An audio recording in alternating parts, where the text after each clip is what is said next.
தலையணை மீது தலை இருந்ததில்லை. விரலோடு நுரை விரவாமல் பல் துலக்க இன்னும் பயிற்சி இல்லை. குளிக்கும் வரைக்கும் ஞாபகம் இருக்கும், குளிக்கும் போது மறந்தே போகும். காது மடல் தினமும் கழுவியதில்லை. ஏதேனும் ஒரு விரலில் இரத்தக்கோடு இல்லாமல் நான் அறிந்து இதுவரை நகம் கலைந்ததில்லை.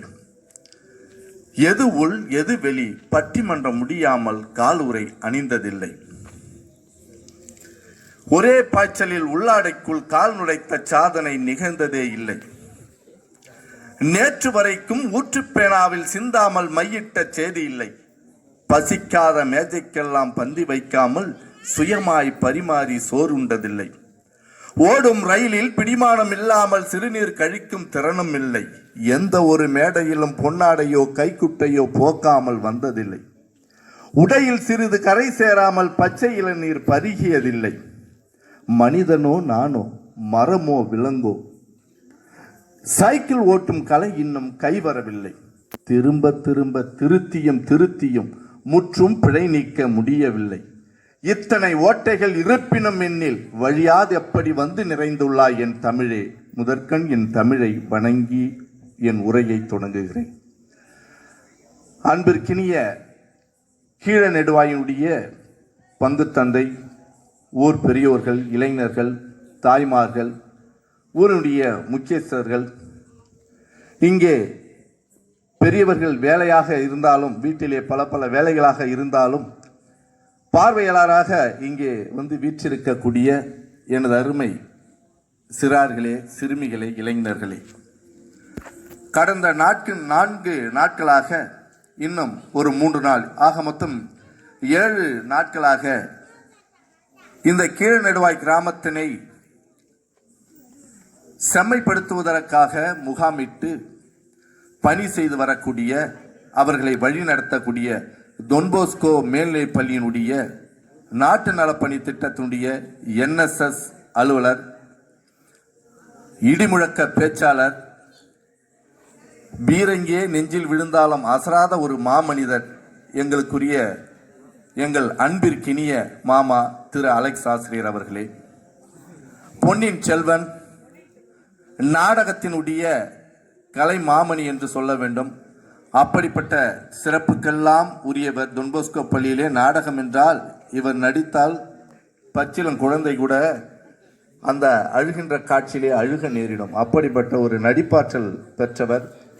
டொன்போஸ்கோ மேல்நிலைப் பள்ளியினுடைய நாட்டு நலப்பணி திட்டத்தினுடைய உதவி திட்ட அமைப்பாளர் எனது அருமை தம்பி திரு பார்த்திபன் அவர்களே, டொன்போஸ்கோ மேல்நிலைப் பள்ளியினுடைய வரலாற்றிலே பல நாட்களாக ஊதியம் வராதவர்களுடைய எண்ணிக்கை 3-4 என்றெல்லாம் இருந்தது.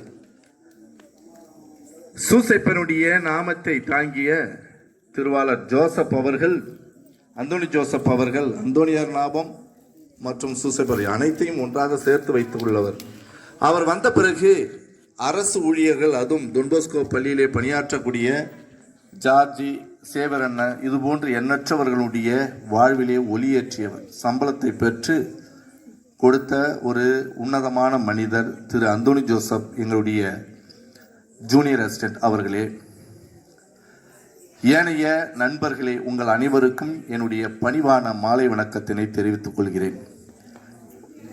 நீங்க இன்னைக்கு அலெக்ஸ் சார் வந்து எப்படி இருந்தாலும் திரைப்படம் போடுவாரு அப்படிங்கிற ஒரு மனப்பக்குவத்தில் எங்க இளம் பிள்ளைகள் எல்லாம் வந்திருக்கீங்கன்னு நான் நினைக்கிறேன். எப்படி இருந்தாலும் தினசரி எப்படியாவது உங்களுக்கு சின்னதாக ஒரு படமாவது ஆசிரியர் அவர்கள் போட்டிருப்பாங்க. அதனால இப்படி ஒரு 6 அடி உயரத்தில் கருப்பா ஒருத்தன் பார்க்கறதுக்கு விகாரமாக ஒருத்தன் பேச வரான் அப்படிங்கிறதுக்காக நீங்கள் வந்திருக்க மாட்டீங்க. ஆசிரியருடைய திரைப்படத்துக்காக தான் இந்த சின்ன பிள்ளைங்களாம் வந்திருப்பீங்கன்னு நான் நினைக்கிறேன். நீங்கள் கவலைப்படாதீங்க, நீங்கள் ஏமாற்றத்தோடு போக மாட்டீங்க. உங்களுக்காக நிறைய நகைச்சுவைகள்லாம் நான் எடுத்துகிட்டு வந்திருக்கேன். சின்ன பிள்ளைங்களுக்காக சொல்கிறதுக்காக நிறைய நகைச்சுவை. பேச்சுக்கு செல்வதற்கு முன்னதாக, உரைக்கு செல்வதற்கு முன்னதாக இந்த கீழ நெடுவாயை பற்றி நீங்கள் 2 முக்கியமான விஷயங்களை அறிந்து கொள்ள வேண்டும். ஒருவேளை NSS மாணவர்களுக்கு தெரிந்திருக்கலாம், அல்லது சிலருக்கு தெரிந்திருக்கலாம். கீழ நெடுவாய் என்பது வரலாற்றிலே சிறப்பு மிக்க ஒரு ஊர். சோழர்கள் காலத்திலே சோழ சாம்ராஜ்யத்தை நாம் நெருங்க வேண்டும் என்றால் 2 வாயில்கள் தான். ஒன்று கீழ்வாயில், அதாவது கீழ நெடுவாய், மற்றொன்று மேல் வாயில், மேல நெடுவாய். இந்த 2 வழிகளாக மட்டுமே நாம் சோழர்களை சந்திக்க முடியும். சாம்ராஜ்யத்தை. நாம் எந்த வம்சம்? சோழ வம்சம். நாம் எந்த வம்சம்? சோழ வம்சம். நம்முடைய கொடி என்னது? புலிக்கொடி. சோழர்கள் என்றால் புலி. சரிங்களா? ஆக அப்படிப்பட்ட சிறப்பு மிக்கவர்கள் தான் சோழர்கள். அந்த சோழ வம்சத்திலே இருக்கக்கூடிய சிறப்பு மிக்க வாயில் அமைந்த ஊர் கீழநெடுவாய். 1. 2, இது கண்டிப்பா நீங்க யாராவது பார்வையாளராக இருக்கிற நீங்க யாராவது சொல்றீங்களான்னு பாக்குறேன். சரி, உலகத்தினுடைய தாய் மரியாள் அப்படிங்கிறது உங்களுக்கு தெரியும். ரோமன் கேத்தலிக் கிறிஸ்தவர்களுக்கு எல்லாம் தெரியும். உலகத்தின் தாய் அன்னை மரியாள். அன்னை மரியாளுடைய தாய் யாருன்னு தெரியுமா? பாருங்க, அங்க அம்மா சொல்றாங்க பாருங்க. பாராட்டு. உங்களுக்கு ஜோரா கை தட்டுங்க பார்க்கலாம். NSS முகாம் பாராட்டுகள். உலகத்தின் தாய் பேரொளி. எந்த ஒரு பாவமும் இல்லாமல் இந்த உலகத்துல உதித்த ஒரு பெண் அன்னை மரியாள். அந்த தாயை இந்த மண்ணுலகத்திற்கு ஈன்று கொடுத்தவள் தான் அன்னாள் அவர்கள். அந்த அன்னை மரியாளுடைய தாயையே பெயராக தாங்கி இருக்கக்கூடிய ஒரு ஆலயம் இங்கே இருக்கிறது. சரிங்களா? இதை விட எப்படி பிதா சுதன் பரிசுத்தாவின் சொல்லுகிறோமோ, அந்த சுதனுக்கு தந்தையாக எவ்வாறு பிதா இருக்கிறாரோ அதுபோல அன்னை மரியாளுடைய தாயாக அன்னம்மாள் அவருடைய நாமத்தை பெயராக தாங்கியுள்ள ஒரு ஆலயம் இங்கே இருக்கிறது. ஒரு தொடக்க காலத்திலே தொடக்க பள்ளியாக இருந்த இது ஊர் பெரியோர்கள், தாய்மார்கள், பெரியோர்கள் அனைவருடைய தாராள குணத்தினால் தற்பொழுது நடுநிலை பள்ளியாக சீரும் சிறப்புமாக செயல்பட்டு வருகிறது. இப்படிதான் வகுப்பறையில் மறைக்கல்வி பாட வேலைக்குல 9வது D வகுப்புக்கு போனேன். நான் இது வரைக்கும் நன்னறி தான் எடுத்திருக்கிறேன். முதல்ல ஃபாதர் வந்து மறைக்கல்வி போட்டாருன்ட்டு போயிட்டு நாள் வகுப்புக்குள்ளே போனவொடனே பையனை பார்த்து கேட்டேன், டேய் மோட்சத்துக்கு போகிறவங்களாம் கையை தூக்கிடான். எல்லாருமே கையை தூக்கிட்டான். ஒரு 2 பையன் மட்டும் கையை தூக்கவே இல்லை. ஆஹா, இவன் நரகத்துக்கு போகிறான் நாட்டுக்குன்ட்டு சரி நரகத்துக்கு போகிறவங்களாம் கையை தூக்குடா அப்படின்னு அந்த 2 பேரில் இன்னொருத்தனும் கையை தூக்கிட்டான். ஒருத்தன் எதுக்குமே தூக்கலை, அப்படியே மூச்சுட்டு இருந்தான். கிட்ட போய், ஏண்டாலே மோட்சத்துக்கு போகிறவங்களாம் கை தூக்குனா எல்லா பையனும் தூக்கிட்டான், நரகத்துக்கு போகிறவன் கை தூக்குடான்னா இன்னொருத்தனும் தூக்கிட்டான், நீ எங்கே தாண்டா போகிற கையே தூக்காமல் உட்காந்துருக்கன்னு கேட்டேன். அதுக்கு அவன் சொன்னான், இந்த பாருங்க ஐயா, வந்தீங்களா மறைக்கல்வி நடத்துங்க, அதோட போங்க. மோட்சத்துக்கு போறியா நரகத்துக்கு போறியான்னு எங்கள் அப்பா அம்மா பள்ளிக்கூடத்துக்கு அனுப்பல. பள்ளிக்கூடம் விட்டா நேராக வீட்டுக்கு வர சொல்லி தான் அனுப்பியிருக்காரு. தெரியுங்களா? அதனால் நீங்கள் மோட்சத்துக்கு போகிறது நரகத்துக்கு போகிறோம் கேட்காதீங்கன்னா எனக்கு ஒரு மாதிரி ஆகிப்போச்சு. ஆஹா, இது லூயி சார் வகுப்பாட்டுக்கு கொஞ்சம் டேஞ்சராக இருக்க மாட்டேங்குன்னு சொல்லிட்டு எனக்கு ஒரு பயம். சரி அப்படின்னு சொல்லிட்டு ஆக்டிங் போட்டாங்க. சரி இதுதான் பரவாயில்லடா அப்படின்னு சொல்லிட்டு 12th C மாணவர்களை அழிச்சுக்கிட்டு நான் என்ன பண்ணிட்டேன், மதிய நேரம் 4வது பாட வேலை. போன ஆண்டு, இந்த ஆண்டுல போன ஆண்டு 12th C பையங்க. அன்னைக்கு பிஜி ஸ்டாஃப் யாரோ விடுமுறையில் இருந்தாங்கன்னுட்டு மாமரத்தடியில் போய் உட்கார வச்சு நீங்கள் அமைதியாக படிங்கடான்னு. மத்தியானம் ஒரு 12:45 என்ன பண்ணோம், எங்கள் பள்ளிக்கூடத்தில் இந்த நாய் எல்லாம் இந்த பசங்க கொட்டுற சோறை திங்கிறதுக்காக, சோத்தை சாப்பிட்றதுக்காக விட்டேந்துடும். கட்டிச்சு விட்டுக்கிட்டு நம்மளை கடிச்சிட மாட்டுக்கு. உடனே நான் என்ன செஞ்சேன், ஒரு 2 பேரை போய் இந்த நாயை முடுக்கடான்னு தான் சொன்னாங்க. கிளாஸில் 3/4 பேர் நாயை முடுக்க போட்டான். எப்படி முடுக்கிறான், நாயை வெளியிலே விடல, ரவுண்டில் நின்று உள்ளாரையே முடிக்கிட்டு இருக்கான் நாயை. டேய் போதும், நான் முடிக்கிட்டு வாங்கடா சீக்கிரம் அப்படின்னு. அங்கேருந்து எல்லாரும் வந்தான், நாயை அடித்து முடிக்கிட்டு. கடைசியாக வந்து ஒரு பையன் பார்த்து என்ன சொன்னான், ஐயா அது குலைக்கிறத நிறுத்திச்சு நீங்கள் ஆரம்பிங்க. எப்படி நாய் குலைக்கிறத நிறுத்திச்சு நீங்கள் ஆரம்பிங்க அப்படின்னு சொல்லி சொல்கிறான். அப்படின்னா என்ன, அவன் எந்த அளவுக்கு அவன் நொந்து போயிருப்பான். 3 நாட்டுக்காரர்கள் வந்து தங்களை பற்றி, தன்னுடைய நாட்டை பற்றி ரொம்ப பெருமையாக பேசிக்கிறாங்க. வேற யாரும் இல்லை, அமெரிக்காக்காரன், ஜப்பான் நாட்டுக்காரன், இந்தியா நாட்டுக்காரன். அமெரிக்கா நாட்டுக்காரன் சொல்லியிருக்கான், ஐயா என்ன சொல்லியிருக்கான், எங்கள் நாட்டில் கண்டுபிடிக்கப்பட்ட கப்பல் சும்மா கடலில் அப்படியே நீர்மூழ்கி கப்பல் தரையில் அப்படியே கீழ்ச்சிக்கிட்டே போவோம் அப்படின்னா. இல்லை அப்புறம் கீழ்ச்சிட்டு போவோம், கப்பல் வெடித்து செதறிடாது, 6 கட்டவன அப்படின்னு இருக்கான். இல்லை சும்மா ஒரு 500 மீட்டரு 1000 மீட்டரு மேலால் போவோம்னு இருக்கான். இதை ஜப்பான் நாட்டுக்காரன் பார்த்துட்டே இருந்திருக்கான். எங்கள் நாட்டில் இப்போ ஒரு ஃப்ளைட்டு கண்டுபிடிச்சிருக்காங்க, அப்படியே வானத்தை 2ஆக கீழ்ச்சிட்டு போவோன்னு. ஏய் மேலே காற்றோட்டம் இருக்கிற வரைக்கும் தான் பறக்கணும், அதுக்கு மேலே பறக்காது, எப்படி கீழ்ச்சிட்டு போவோம், ஒரு சில கிலோமீட்டர் கீழால் போவோன்னு இருக்கான். ஒன்று இந்திய நாட்டுக்காரன் ஏதாவது ஒன்று சொல்லணுமா இல்லையா, இவன் சொல்லியிருக்கான், எங்கள் நாட்டில் எல்லாருமே மூக்கால தாண்டா சாப்பிட்றோன்னு. ஆஹா, 2 கூட நடத்தணும், மூக்கால சாப்பிட முடியுமா, புற ஏறி செத்து போயிடுவோம். இவன் மூக்கால சாப்பிடணும், அது எப்படி முடியும்? ஒரு இன்ச்சு கீழால சாப்பிட்றோம் அப்படின்றான். ஒரு இன்ச்சு கீழால சாப்பிட்றோம். ஒரு இன்ச்சு கீழே என்ன இருக்குது? வாய் இருக்குது, வாயால் சாப்பிட்ருக்கணும். இவன் வந்து 1 கிலோமீட்டர் இல்லை 500 மீட்டர் மேலால் நாங்கள் கப்பலை செலுத்துகிறோன்னா, அதேமாரி ஒரு சில கிலோமீட்டருக்கு கீழால் நாங்கள் வானூர்தி ஃப்ளைட்டை செலுத்துகிறோன்னே இவன் 1 இன்ச்சுக்கும் கீழால் சாப்பிட்றோன்னு சொல்லியிருக்கலாம். அன்பு பிள்ளைகளே, நீங்கள் கேட்டிருப்பீங்க, சின்ன பிள்ளைங்க, அதுவுமே பெண் பிள்ளைகளுக்கெல்லாம் தெரியும். பட்டங்கள் ஆள்வதும்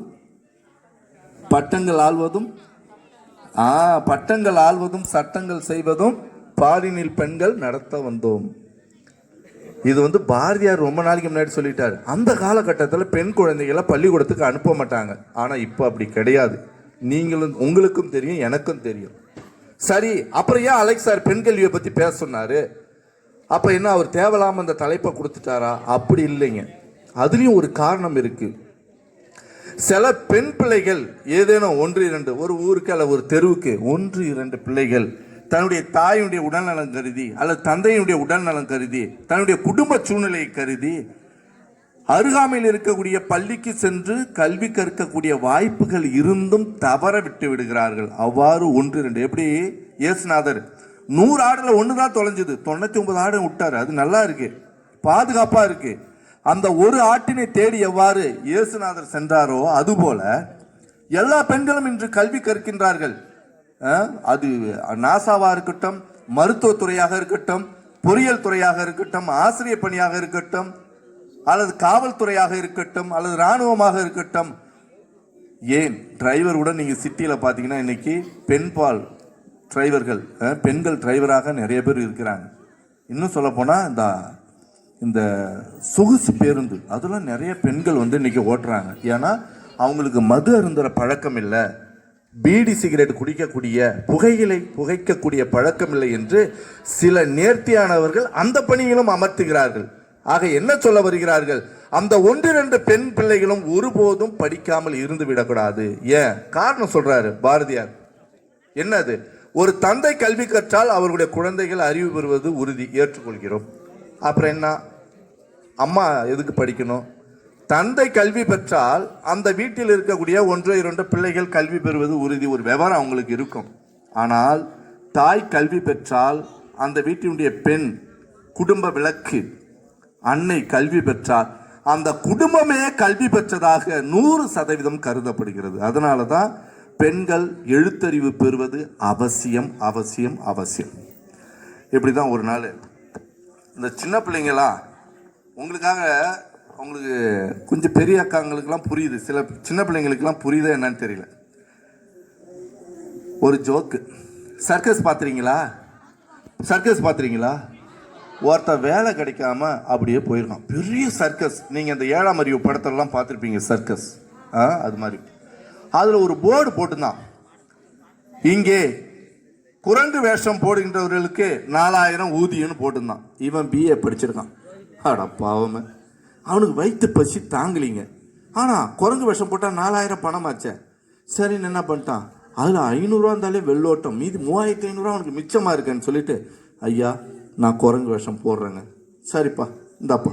அந்த குரங்கு ட்ரெஸ் எல்லாம் எடுத்து போட்டுக்கிட்டு, குரங்கு வேஷம் போட்டு சும்மா நிற்கக்கூடாது, குரங்கு மாதிரி தாவணும். குரங்கு மாதிரி என்ன செய்யணும்? தாவணும். இவன் 4000 பணமாச்சே, தாவனா தானே பணம். அதனால என்ன பண்ணியிருக்கான், குரங்கு வேஷத்தை போட்டு தாவிட்டே இருந்திருக்கான். தாவும் போது இவன் உணர்ச்சி வசப்பட்ட தாவனத்தில் சிங்க கூண்டுக்குள்ள போய் விழுந்துட்டாங்க. சிங்கம் இவன் கிட்ட வருது.